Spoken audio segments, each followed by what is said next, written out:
ओम शांति। Hello everyone, welcome back to my channel. मैं हूं अर्चना और आप देख रहे हैं माउंटेन फेरी गार्डन। तो फ्रेंड्स, अक्सर हमें ये सुनने को मिलता है कि ये जो रेड सॉइल होती है जिसमें हमारे प्लांट नर्सरी से लगकर आते हैं और जो पूना वैरायटी की ये सॉइल रहती है हमारे प्लांट्स के लिए बिल्कुल भी अच्छी नहीं होती है। और हम क्या करते हैं, नर्सरी से लाते साथ ही अपने प्लांट को इस मिट्टी से निकाल कर उसे पूरी तरह से बेयर रूट करके नए प्लांटर में शिफ्ट कर लेते हैं और धीरे धीरे हम देखते हैं कि हमारा प्लांट मरने लग जाता है। तो इस बात में कितनी सच्चाई है, आज हम यही सब डिस्कस करेंगे। तो प्लीज़ वीडियो को पूरा देखिएगा और यदि अच्छी लगे तो लाइक शेयर सब्सक्राइब भी कीजिएगा मेरे चैनल को। तो ये मैं बिरकिन का प्लांट लेकर आई हूँ नर्सरी से और देखिए ऊपर से देखने में ये प्लांट कितना फ्रेश और हेल्दी लग रहा है, पर इसकी एक लीव जो है वो पूरी तरह से रॉट हो चुकी थी, पूरी तरह गल गई थी, फूल गई थी। तो उसको मैंने अलग निकाला है। फिर मुझे डाउट हुआ कि कहीं इसमें रूट रॉट तो नहीं हो रहा है, तो फिर मैंने इस प्लांट को बाहर निकाला है। तो मैं क्या देखती हूँ कि ये लगा हुआ है रेड सॉइल में, ये रेड सॉइल है और इसमें ये लगा हुआ है। और ऊपर से उन्होंने क्या किया है, ये देखिए, ये कोकोपीट है। ऊपर से एक लेयर उन्होंने बना रखी थी कोकोपीट की और नीचे सारी इसमें ये जो रेड सॉइल है। जब मैंने इस पॉट को उठाया, जब मैं इसको लेकर आई, ये देखिए इस वाले पॉट में ये लगा हुआ था। जब मैंने इसे उठाकर देखा तो बहुत ही हैवी था और ऊपर इसमें एक लेयर थी कोकोपीट की। तो मुझे डाउट हुआ कि कोकोपीट तो इतनी हैवी होती नहीं है। देखिए ये कोकोपीट है और ये देखिए रेड सॉइल है, दोनों में कितना अंतर है। तो मुझे डाउट हुआ कि इसमें शायद वो रेड वाली सॉइल होगी जो पूना की सॉइल रहती है। तो फिर भी मैंने इसे लाकर रख दिया था, क्योंकि ज़रूरी नहीं है कि ये रेड सॉइल जो है हमारे प्लांट्स के लिए नुकसानदेह होती है। पर मुझे जब दिखाई दी वो लीव इसकी गली हुई, तब मुझे डाउट हुआ कि एक बार इसे निकाल कर देख लेना चाहिए। तो अक्सर ये कहा जाता है कि इस रेड सॉइल में जो पौधे लगकर आते हैं वो जो सॉइल है हमारे प्लांट्स के लिए अच्छी नहीं होती है। पर ये एक बहुत बड़ी गलतफहमी है, एक बहुत बड़ा मिथ है। क्योंकि जो लोग पूना में रहते हैं या और भी भारत के जिन इलाकों में इस तरह की रेड सॉइल होती है, या फिर जैसे कोलकाता की चिकनी मिट्टी होती है, चिकनी सॉइल होती है, तो उन लोगों के पास तो कोई ऑप्शन ही नहीं होता है, वो तो उसी सॉइल को यूज़ करते हैं। और अगर आपने देखा हो तो पूना, बेंगलोर और ये जो कोलकाता की साइड में जितने भी वेस्ट बंगाल के इलाके हैं, वहाँ पर बहुत अच्छी गार्डनिंग होती है, बहुत अच्छे प्लांट्स होते हैं, बहुत बढ़िया तरीके से सरवाइव करते हैं और नर्सरी पर मैक्सिमम प्लांट वहीं से लाए जाते हैं। तो फिर वो ये सब कैसे होता है? तो इसका रीज़न ये है कि देखिए सॉइल कभी भी ख़राब नहीं होती है। हमारे रख रखाव में हम किस तरह से उसका रख रखाव कर रहे हैं, किस तरह से यूज़ कर रहे हैं, उसका इस पे डिपेंड करता है। अब देखिए, जो लोग इतने सारे प्लांट्स लेकर आते हैं, सेल करते हैं इतने सारे प्लांट्स, तो क्या वो चाहेंगे कि उनका प्लांट जो है वो सड़ जाए या गल जाए या ख़राब हो जाए? तो इतनी दूर तक उन्होंने अपने प्लांट सेल करने होते हैं और एक बार नहीं कई कई बार करने होते हैं। तो वो हमेशा प्लांट को अच्छी सॉइल में लगा कर ही देते हैं। तो वो कभी भी नहीं चाहते हैं कि उनका प्लांट ख़राब हो जाए, मर जाए और उनकी रेपुटेशन ख़राब हो। तो हमेशा इस सॉइल का कसूर नहीं होता है। हम क्या करते हैं कि इसको लाकर इसको अच्छे से झाड़ झूड़ कर पूरी तरह से इस तरह से बेयर रूट करके इसे हम पॉटिंग कर देते हैं। और ना हम सीज़न देखते हैं, ना हम देखते हैं कि कितनी गर्मी है, कितनी सर्दी है, और फिर प्लांट हमारा धीरे धीरे ख़राब होने लग जाता है। तो क्या वजह है? वजह ये है कि देखिए, अगर हम कोकोपीट में भी अपने प्लांट्स को लगाते हैं, ये तो बहुत ही हल्का मीडिया होता है, तो आपने देखा होगा कि कोकोपीट में भी बहुत सारे प्लांट रॉट हो जाते हैं।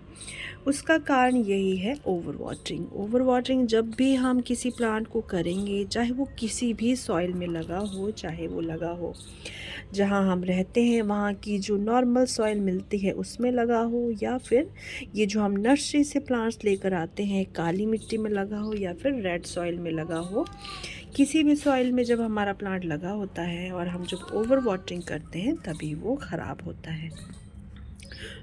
तो ओवर वाटरिंग तो हमारे प्लांट के लिए बहुत ही ख़राब होती है, तो वो किसी भी सॉइल में लगा हो वो प्लांट मर ही जाएगा। तो इसमें सॉइल का कसूर बिल्कुल भी नहीं है। फॉर एग्ज़ाम्पल जैसे कि मैं ये पॉट लेकर आई हूँ नर्सरी से, और अगर मैं ध्यान ना देती और मैं समझती कि इसमें कोकोपीट है और मैं ओवर वाटरिंग कर देती इसमें, और ये सोच कर कि ये बहुत ही हल्का मीडिया है, जल्दी सूख जाएगा, तो ये रूट रॉट हो ही जाता प्लांट।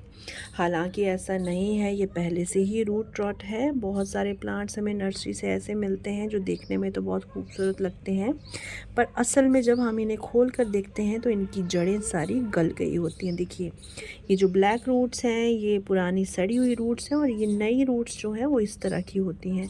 हेल्दी रूट्स की निशानी है कि वो देखने में इस तरह की होती हैं।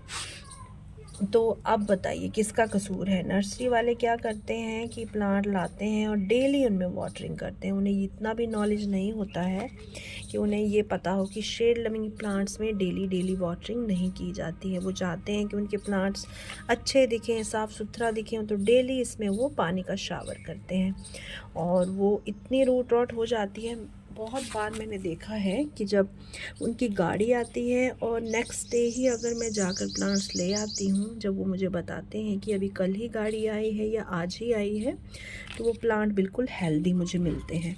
लेकिन जब मैं किसी भी टाइम जाकर ले आती हूँ और बहुत दिनों से उन्होंने प्लांट लाकर रखे होते हैं, तो फिर मैक्सिमम सभी प्लांट्स का जब भी मैं निकाल कर देखती हूँ तो रूट रॉट हो चुका होता है।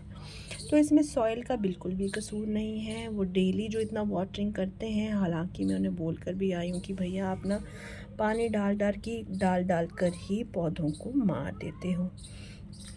तो कई बार ऐसा भी होता है, जैसे कि हमारा क्रोटन का प्लांट है, मैं अभी आपको दिखाती हूँ। जैसे कि ये मेरा क्रोटन का प्लांट है, पूरी तरह से रेड सॉइल में लगा हुआ था और ब्लैक पॉट में लगा हुआ था, और इसका पानी बहुत जल्दी सूख जा रहा था। पूरा रेड सॉइल में लगा था। ये प्लांट बहुत बड़ा है और पॉट उसके लिए बहुत ही छोटा था, तो इसका पानी सूख जाता था और ये अपने पत्ते जो है वो ऐसे मतलब झुका लेता था। तो फिर मुझे पता चलता था कि इसको वाटरिंग की कितनी जल्दी ज़रूरत है। अभी मैंने इसको शिफ्ट किया है एक बड़े पॉट में, और ऊपर से मैंने वही सॉइल डाली है जो हमारे यहाँ पर आम तौर पर मिलती है, और इसके रूट बॉल को मैंने बिल्कुल भी डिस्टर्ब नहीं किया है, क्योंकि ये जो क्रोटन का प्लांट है बहुत ही सेंसिटिव होता है। हालांकि ये रेड सॉइल में ही लगकर आता है, मैक्सिमम तौर पर ये हमें पूना वैरायटी का ही मिलता है जो रेड सॉइल में लगा होता है। तो इसकी आपको रेड सॉइल कभी भी साफ़ नहीं करनी चाहिए, हटानी नहीं चाहिए, क्योंकि ये बहुत जल्दी शॉक में चला जाता है। अपने सारे लीव्स ये ड्रूपी कर लेता है और बहुत ही टाइम लग जाता है इसको सरवाइव करने में। कई बार तो ये सरवाइव भी नहीं कर पाता है, मैंने ऐसा करके देखा है। एक दो बार जब मैं पहले लेकर आई कोई और वैरायटी के, तो मैंने उन्हें अच्छे से, उनकी पूरी मिट्टी, वो चिकनी मिट्टी में लगे हुए थे, पूरी मिट्टी उनकी साफ़ करके पानी की बाल्टी में डालकर लगाया उनको, और सारे लीव उन्होंने अपने शेड कर दिए। और उसके बाद धीरे धीरे एक दो लीव आने लगे, और कुछ प्लांट्स तो मेरे पूरी तरह से मर ही गए, मतलब उनको मैं बचा ही नहीं पाई। तो ऐसा नहीं है कि आपको ये मिट्टी रेड सॉइल जो है पूरी तरह झाड़ कर साफ़ कर देनी चाहिए, बस आपको वाटरिंग का ध्यान रखना चाहिए। अब मैंने इसे बड़े पॉट में शिफ्ट किया है, तो अब मैं इसमें वाटरिंग का ध्यान रखूँगी, तभी मैं इसे वाटरिंग करूँगी। हालांकि मैं वाटरिंग करने से पहले अपनी फिंगर डालकर इसको अच्छे से चेक भी कर लेती हूँ। और इस पॉट में जो मैंने सॉइल मिक्स डाला है, उसमें मैंने सैंड भी काफ़ी ज़्यादा मात्रा में मिक्स करी है, ताकि ओवर वाटरिंग का चांसेस ना हो। तो और भी बहुत सारे प्लांट्स हैं जो रेड सॉइल में लगकर आते हैं। कई बार हमें एग्लोनिमा भी रेड सॉइल में ही लगा मिलता है।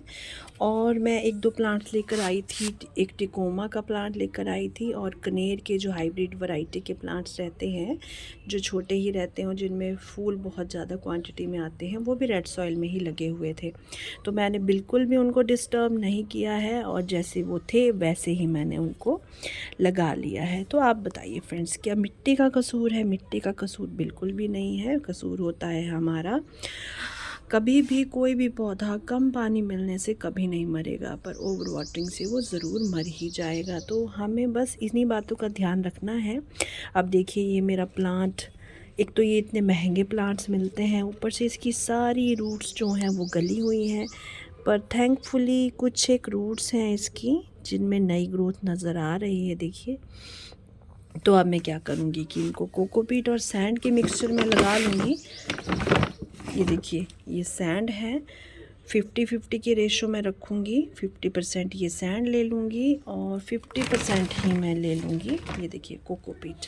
ये कोकोपीट का मिक्सचर है, इसमें नीम खली भी है, थोड़ा सा इसमें परलाइट भी आपको दिख रहा होगा और वर्मी कंपोस्ट भी है। इस मिक्सचर में मैं अब इसे लगाऊंगी, होपफुली ये प्लांट बच जाए। तो फ्रेंड्स, कैसी लगी आपको ये वीडियो? अगर आपके साथ भी कभी ऐसा कुछ होता है तो प्लीज़ ध्यान रखें, नर्सरी से लाए पौधों का खासकर ध्यान रखें। हमेशा तो नहीं, पर मैक्सिमम मैंने देखा है कि नर्सरी जो प्लांट्स लेकर आते हैं वो मैक्सिमम मुझे मतलब रूट रॉट ही मिलते हैं और गले हुए मिलते हैं और फिर वो सरवाइव भी नहीं कर पाते हैं। तो आप भी हमेशा ध्यान रखें, जब भी आप नर्सरी से कोई नया प्लांट लाएं तो पहले तो आपको ये चेक करना है कि कहीं वो ओवर वाटरिंग का शिकार तो नहीं है। और अगर आपको लगे कि उसमें ओवर वाटरिंग हुई है तो आपको इमीडिएटली फिर उसको रिपॉट कर लेना चाहिए सैंड और कोकोपीट में, या फिर किसी दूसरे सॉइल मिक्स में जो भी आपको सूटेबल लगे। और फिर आपको इसमें फंजीसाइड की वाटरिंग एक बार करनी चाहिए, फंजीसाइड पानी में डालकर एक बार उसकी वाटरिंग करनी चाहिए, ताकि कोई भी सड़न गलन या फंगस हो तो हम उससे अपने पौधे को बचा सकें। तो ये रेड सॉइल बिल्कुल भी प्लांट्स के लिए हानिकारक नहीं होती है। बहुत सारे मेरे प्लांट्स हैं जो मैं नर्सरी से लाई हूँ और उनको मैंने वैसे ही उसी सॉइल में रखा है, बिल्कुल उनकी रूट डिस्टर्ब नहीं की हैं और वो अच्छे से सरवाइव कर रहे हैं। बस थोड़ा सा वाटरिंग का ध्यान रखना पड़ता है। तो फ्रेंड्स, बताइए कैसी लगी आपको ये वीडियो, कमेंट सेक्शन में ज़रूर बताइएगा। और यदि अच्छी लगी हो तो लाइक शेयर सब्सक्राइब भी कीजिएगा मेरे चैनल को। एक और बात कि देखिए, जैसे इसमें ये बास्केट लगी हुई है, ये बास्केट जो है ये कई बार ये भी कहा जाता है कि ये बास्केट में जो लगे प्लांट्स होते हैं ये हमारी जो है प्लांट की अच्छी ग्रोथ नहीं होने देते। तो ये भी एक बहुत बड़ी प्रॉब्लम है। देखिए, ऐसा कुछ भी नहीं है, बहुत सारे प्लांट्स ऐसे होते हैं जो यहाँ से अपनी रूट्स बाहर निकाल लेते हैं और अच्छे से सरवाइव करते हैं। तो हमें बिल्कुल भी ये बास्केट निकालने के चक्कर में अपने प्लांट को डिस्टर्ब नहीं करना चाहिए।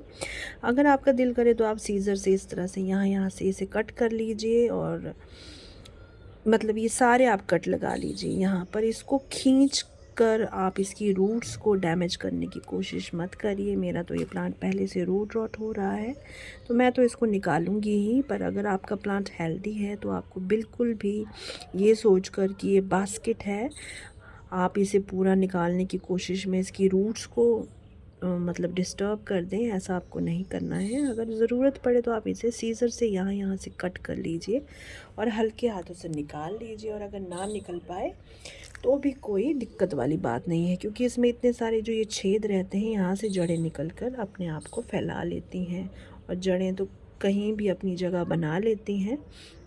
तो ये भी एक बहुत बड़ा मिथ है कि ये बास्केट हमें काट कर फेंक देनी चाहिए। इससे और कुछ हो ना हो, कई बार हमारा प्लांट मर जाता है और इसे हम लगा रहने देते हैं तो बहुत सारे चांसेस हैं कि हमारा प्लांट